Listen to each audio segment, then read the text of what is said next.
This man does not want to be identified. He's afraid even to talk. There are many North Korean spies here, he says.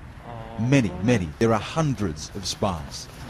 We'll call him Mr. Lee, a North Korean living on the China side of the border in Dandong.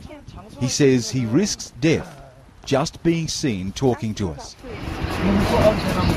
North Koreans don't speak openly, he says. If anyone knows I'm talking, I would be sent to prison, and there's no mercy there. I'd be shot dead.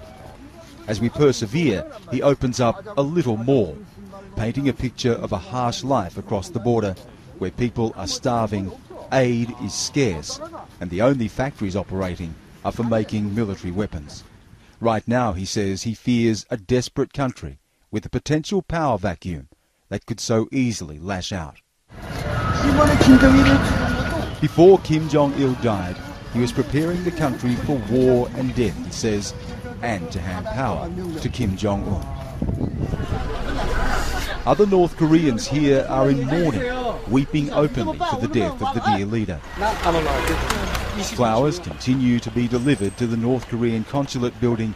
Korean businesses and restaurants normally flourishing have closed their doors. What is happening? It's closed. Dandong is separated from North Korea by the Yalu River, about a kilometre less than a mile across. Cross-border trade flourishes here.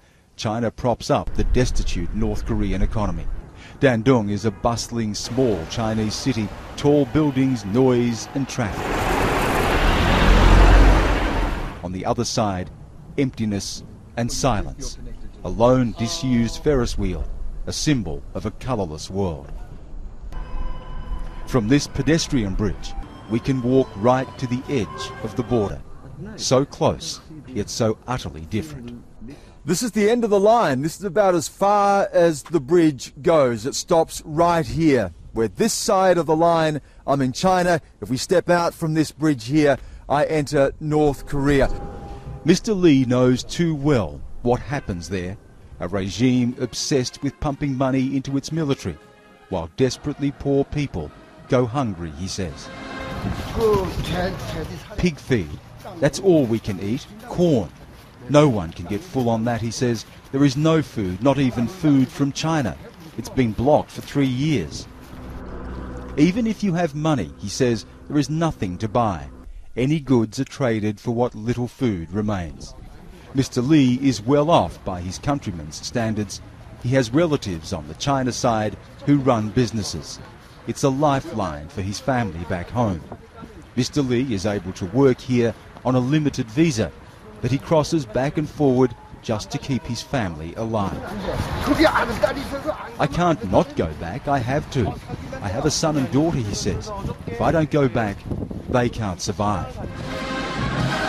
He has shed no tears for Kim Jong-il and harbours no great hope for the so-called great successor, Kim Jong-un.